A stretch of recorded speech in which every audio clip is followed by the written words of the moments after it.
지금 이곳에는 이름도 얼굴도 없는 토론자들이 모여 있습니다.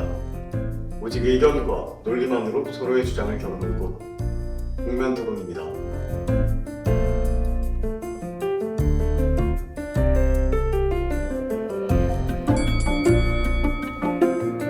이번 복면 토론의 주제는 학교폭력 이력 대입 반영 의무와 정당한가입니다. 본격적인 토론에 들어가기에 앞서 토론 절차를 소개해드리겠습니다.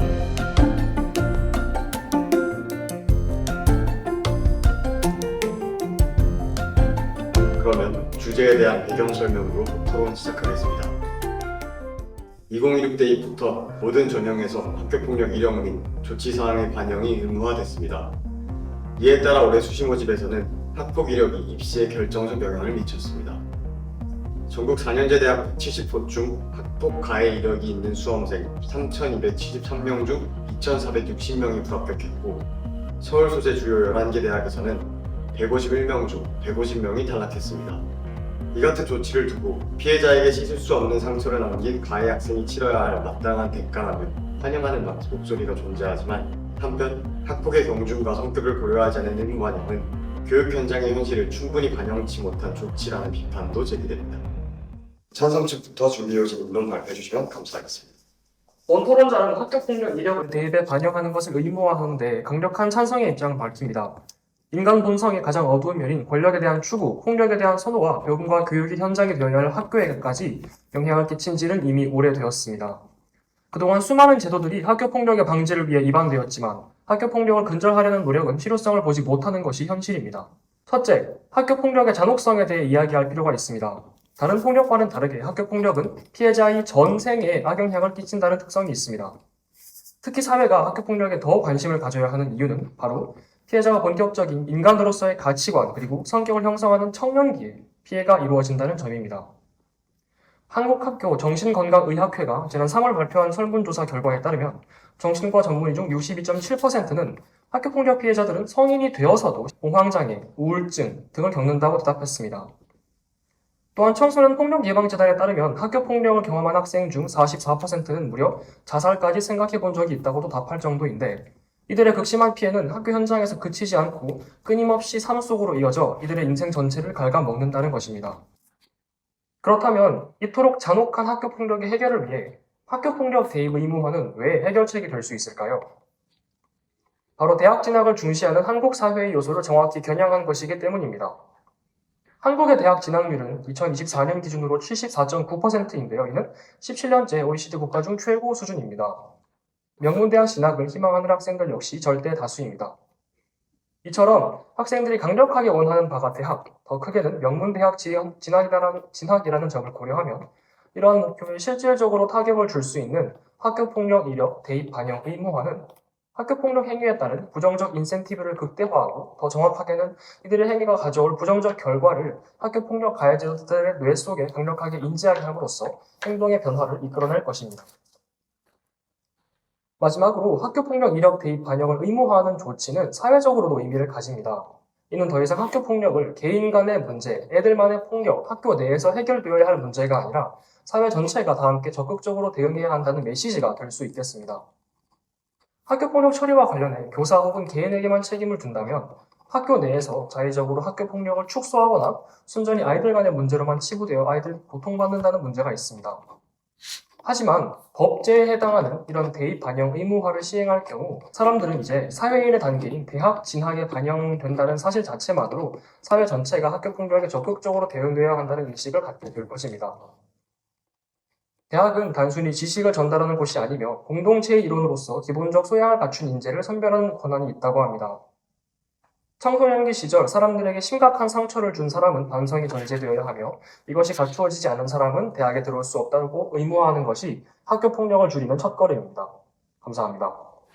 다음으로 반대측 입론도 3분 들어보겠습니다. 학교폭력 이력 대입 반영 의무화에 반대합니다. 그 이유를 세 가지로 말씀드리겠습니다. 첫 번째, 이 제도는 학교폭력 예방법의 목적 자체에 반하는 결과를 불러옵니다. 학교폭력 예방법 제1조의 이 법의 목적이 피해 학생의 보호, 가해 학생의 선도 교육, 그리고 학생을 건전한 사회 구성원으로 육성하는 데 있다고 명시되어 있습니다. 그런데 학교폭력 대입 번영 의무화는 피해 학생을 보호해주지도 가해 학생을 단정하게 하게 되었습니다. 2023년에 교육부가 학교폭력 근절 종합 대책을 발표하면서 이 문제가 수면 위로 떠올랐습니다. 그런데 이 대책이 발표된 이후 이전 해 대비 행정소송은 38%, 행정심판은 40% 급증했습니다.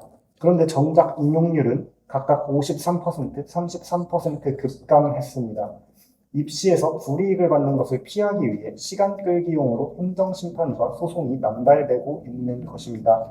이처럼 가해 학생은 반성하는 대신 소송으로 버티고 사과받아야 할 피해 학생은 수년간의 법정 싸움에 내몰립니다. 이 제도는 누구에게도 도움이 되지 못합니다. 둘째, 이 제도는 학교폭력을 실질적으로 줄이지 못합니다. 교육부가 2025년 9월에 발표한 실태조사에 따르면 학교폭력 피해 응답률은 대입 반영 방침 발표 이후에도 해마다 증가해 2025년 2.5%로 오히려 전년보다 0.4%포인트 높아졌습니다. 더 근본적인 문제는 학교폭력의 중심은 고등학생이 아니라는 점입니다. 학교급별로 학교폭력 피해 응답률을 확인해보면 초등학교가 5%, 중학교가 2.1%이고 고등학교는 0.7%에 불과합니다. 대입 불이익이 두려울 리 없는 초등학생, 중학생이 학교폭력의 다수를 차지하는 현실에서 대입 제재가 근본적인 해결책이 될 수 있다고 생각하지 않습니다. 셋째, 이 제도는 청소년에게 낙인을 찍어 더 큰 일탈을 만들 수 있습니다.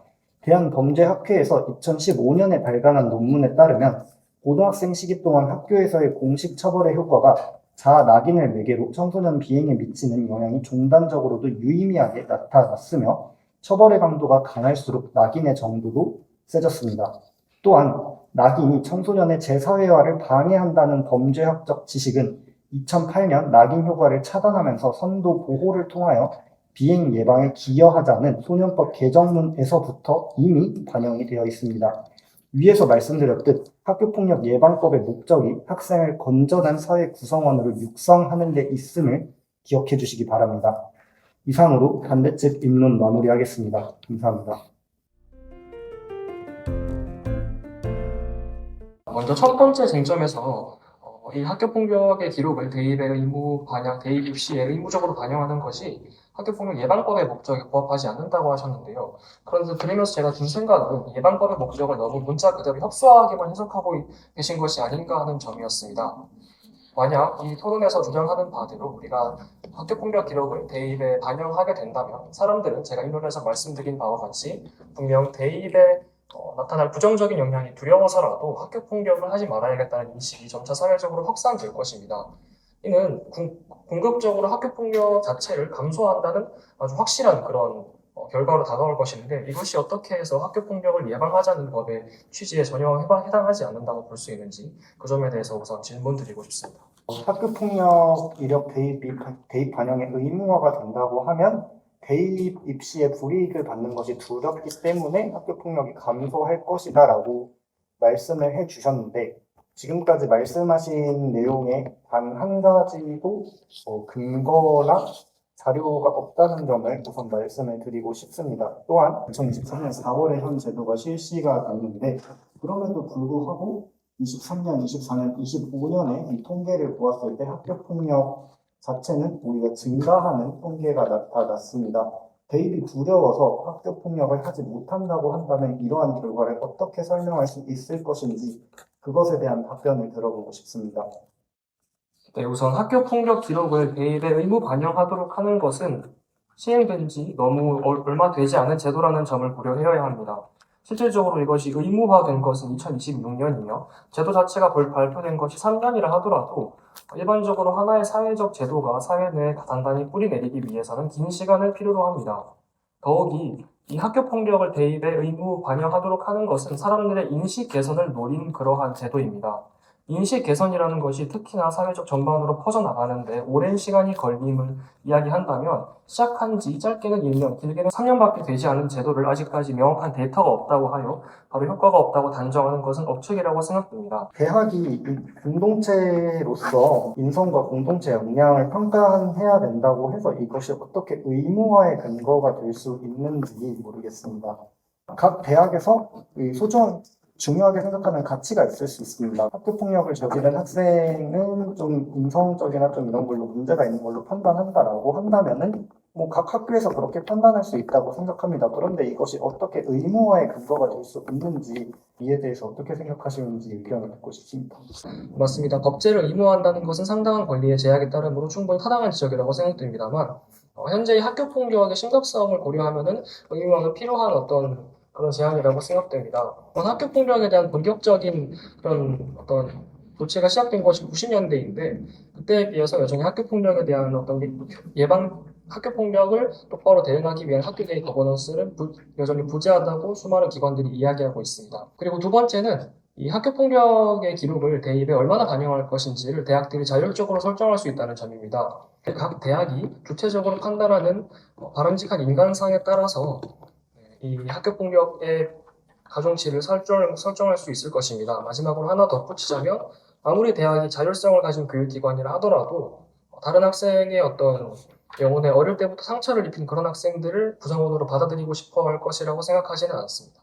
아까 말씀해 주셨던 것처럼 정말 1호 처분을 받은 학생들마저도 한번 생기부에 생활기록부에 남았다는 이유로 이제 대학 입시에서 불이익을 보는 상황이 지금 만들어졌습니다. 이렇기 때문에 제가 맨 처음에 말씀을 드렸던 것처럼 행정소송과 행정심판이 급증을 하였고 정작 피해 학생을 보호해야 한다는 이 학교폭력 예방법의 의의를 살리지 못하고 있다고 생각합니다. 이러한 상황에 대해서 이런 현재 실태에 대해서 이 천성철 토론자께서는 어떻게 생각하시는지 이야기를 듣고 싶습니다. 행정소송과 행정심판 제도가 급증하면서 이것이 남용되고 있다고 말씀해 주셨습니다. 충분히 제도 초기에는 큰 문제가 될 수 있다는 점을 인정합니다. 하지만 저는 오히려 이러한 사회적 논란이 사회적 논의로 이어지고 이것은 대학 입학 반영의 어떤 제도의 기틀을 다지는 계기가 될 것이라고 생각을 합니다. 도리어 이렇게 질문을 드리고 싶습니다. 과연 지금의 제도는 피해자를 똑바로 보호하고 있는가입니다. 2004년에 학교폭력 예방 및 대책에 관한 법률이 제정되었고 수차례 개정을 통해 보완을 거듭해왔지만 수많은 학자들은 아직까지 예방과 대응에 있어 효과가 없어 보인다는 것이 이야기를 하고 있습니다. 현재 현행 제도 같은 경우에는 전담기구와 1차적으로 확인을 하고 그다음 학폭위를 심의하는 요청 등 다단계의 다차에 걸친 이런 절차를 마련하고 있지만 현재도 제 자녀 감싸기를 하거나 피해 학부모와 교사들을 방해하는 그런 말씀해 주신 문제는 제도의 효과가 본격적으로 나타나기 전 현재도 문제가 발생을 하고 있습니다. 다시 말해서 말씀해 주신 문제는 이 대학 입시에 반영하는 것에 의한 것이 아니라 대학 입시에 반영하는 사례로 인해 좀 더 드러나고 이것이 좀 더 가속화될 뿐이지 학교폭력 자체의 근본적인 문제라는 것입니다. 이런 것들을 해결하려면 이런 사전적인 예방 교육이라든지 피해자와 가해자의 화해 교육 같은 것이 중요할 것인데 그런데 방금 제가 말씀드린 이러한 교육을 대학 입시에 반영하는 것과 굳이 둘 중 하나만 선택해야 할 이유는 없습니다. 화해 교육은 화해 교육대로 병행을 하면서 반면에 부정적인 인센티브를 부여하는 대학 입시 반영은 그대로 지속하면 이것이 모두 합리적인 그런 해결책이 될 것이라고 생각을 합니다. 방금 하신 말씀에 대해서 제가 드리고 싶은 말씀이 있습니다. 지금 현재 토론 주제가 학교폭력 이력 대입 반영 의무화를 해야 되냐 말아야 되냐라는 거를 먼저 다시 말씀을 드리고요. 이런 상황에서 이 학교폭력 이력 대입 반영 의무화가 지금 현재 갖고 있는 문제를 똑같이 갖고 있기 때문에 의무화를 해도 된다라는 주장은 그렇게 타당성이 있어 보이지 않습니다. 그리고 예방교육과 화해교육은 똑같이 하고 이제 또 대학 입시 불이익을 주는 거는 또 따로따로 하면 된다고 말씀하셨는데 찬성측 토론자께서 말씀하신 그 인센티브의 관점에서 생각을 해보겠습니다. 이 예방교육과 화해교육을 받기로 가해자가 결심하는 순간 이 가해자는 학교폭력을 했다는 사실이 생활기록부에 남고 대학 입시에 불이익을 받게 됩니다. 하지만 아까 말씀드렸던 것처럼 행정소송과 행정심판을 하면서 나는 잘못을 하지 않았다라고 버티게 되면은 오히려 기록이 남지 않고 대학 입시를 문제없이 지나갈 수 있습니다. 그렇다면 학생들이 정말 이 예방교육과 화해교육을 통해서 문제를 해결하려는 인센티브가 생길까요? 저는 그렇게 생각하지 않습니다. 현재 실태는 그러한 상황을 여실없이 보여주는 것이라 생각하고 이러한 상황을 뒷받침할 수 있는 자료를 하나 더 제시를 하겠습니다. 현재 이 대한변호사협회에서 학교폭력을 전문으로 담당하시는 변호사님이 총 69분이 계신데 그중에 총 74%에 달하는 51분께서 교육부의 이 학교폭력 근절 종합대책, 즉 학교폭력 생기부에 실어서 대학 입시에 부정적으로 반영하게 하겠다라는 발표가 난 이후에 전문 분야로 등록되었다는 사실 역시도 이 수많은 사람들이 이제 화해 교육, 예방 교육 이런 것으로 사과를 하는 것으로 해결책을 찾으려 하는 게 아니라 행정 소송과 이제 행정 심판을 통해서 시간을 끄는 전략으로 나아가려고 한다는 것을 너무나도 잘 보여주고 있는 실태입니다. 이러한 점을 고려를 해봤을 때 벌써 이러한 문제점이 나타나고 있는 제도를 정말 미래에 좋아지겠지라는 낙관적인 추측으로 의무화를 진행을 하는 것은 너무나 성급한 조치라고 생각이 듭니다. 먼저 이전에 반대측에서 자세한 논증을 해주셨지만 기본 사실이 잘못되어 있다는 점을 짚고 넘어가고자 합니다. 반대측에서는 만약 가해자가 사과 자체를 할 경우 이것은 가해 사실을 인정하는 것이 되어 곧바로 오히려 부정적인 행위 요인이 생긴다고 하셨지만 학교폭력의 기본이 되는 자체 종결제에 따르면 피해자가 원하지 않는다면 학교장이 자체 종결하여 모든 문제를 해결할 수 있습니다. 다시 말해서 가해자가 진심으로 사과하고 피해자의 사과를 받아낸다면 오히려 문제를 크게 키우지 않을 수 있다는 점입니다. 현재의 학교폭력 제도는 극히 미비한 상황입니다. 일반 교사에게 책임을 전가하지 않고 조사관을 파견하여 학교폭력을 독립적으로 조사하게 하는 조사관 제도는 학교폭력에 대한 본격적인 논의가 시작된 거의 한 30년이 지난 얼마 전에 시작되었습니다. 그런 학교폭력의 발생 건수 역시 최근 5년간 계속해서 증가하는 추세입니다. 이러한 현상들은 지금까지의 학교폭력 제도가 학교폭력을 막기에 극히 미비하다는 점을 보여줍니다. 유년기에 발생한 학교폭력이 어린이들에게 매우 큰 영혼의 상처를 남긴다는 점을 고려하면 이제는 기존 제도에서 벗어나 새로운 제도를 시험해볼 때입니다. 반대측에서는 계속해서 새로운 제도의 효과가 입증되지 않았다는 점을 이야기하고 있지만 기존 제도는 전혀 효과가 없었다는 점을 고려하면 새로운 제도를 통해 조금의 가능성이라도 새로 확보하는 것이 충분히 합리적인 판단이라고 생각됩니다. 최종적으로 학교폭력 이력을 대입에 반영하는 것은 사람들에게 부정적인 유인을 강화하여 대학 입학에 부정적인 영향이 생기지 않도록 사회 분위기를 형성하고 궁극적으로는 학교폭력에서 어린이들을 해방시킬 것이라는 입장을 분명히 하며 토론을 마치겠습니다. 우선 찬성 측에서는 최종 변론에서조차도 이 제도를 시행해야 하는 이유는 기존 제도가 효과가 없었기 때문이고 우리의 제도는 새롭기 때문이다라고밖에 이야기를 하지 못하셨습니다. 즉, 이 제도를 시행하면 학교폭력이 실질적으로 줄어들 거다라는 구체적인 근거를 제시하지 못하셨습니다. 그리고 이미 저희가 이 자유토론에서 확인을 했듯 이 행정소송과 행정심판이 남발되는 여러 가지 문제가 나타나고 있는 제도입니다. 이 제도를 우리가 문제를 확인을 했는데 왜 의무화를 해야 하는가에 대해서 한번 고민해 볼 필요가 있다고 생각을 합니다. 또한 아까 찬성 측에서 자체 종결할 수 있다고 말씀을 해주셨는데 실제로 화해하면 졸업식 직전 심의를 통한 삭제를 해주기는 합니다. 그런데 어차피 입시는 졸업 전에 한다는 것을 기억해 주시기 바랍니다. 마지막으로 정말 1호 처분만으로도 불이익을 받을 수 있다는 걸 스스로 인정하신 만큼 이 학교폭력 이력 대입 반영 의무화는 가해 학생한테 낙인을 찍어서 더 큰 일탈을 만들 수 있으며 정말 여러 가지 문제점이 있기 때문에 저는 이 제도를 의무화하면 안 된다는 입장을 다시 한번 밝히면서 토론 마무리하겠습니다. 오늘 토론에서는 학폭 이력 대입 반영 의무화의 실질성에 대한 논의, 그리고 이 제도의 부작용은 없는지, 현행 제도에 대한 효과적인 대안은 없는지 등에 대한 다양한 이야기가 오간 토론이었던 것 같습니다. 그런데 토론을 듣다 보면 근본적으로 학교는 잘못에 대한 책임을 묻는 공간이어야 할지, 아니면 그 잘못을 통해 다시 시작할 수 있게 하는 교화의 공간이어야 할지에 대한 질문도 따릅니다. 이러한 질문들이 녹아 공존할 수 있는 공간이 이상적인 교육이 되겠지만 학폭이라는 예민한 문제 앞에서는 토론자와 같이 우리는 하나만을 골라야 할 때도 있습니다. 주제에 대한 시청자 여러분의 의견도 댓글로 많이 남겨주시기 바랍니다.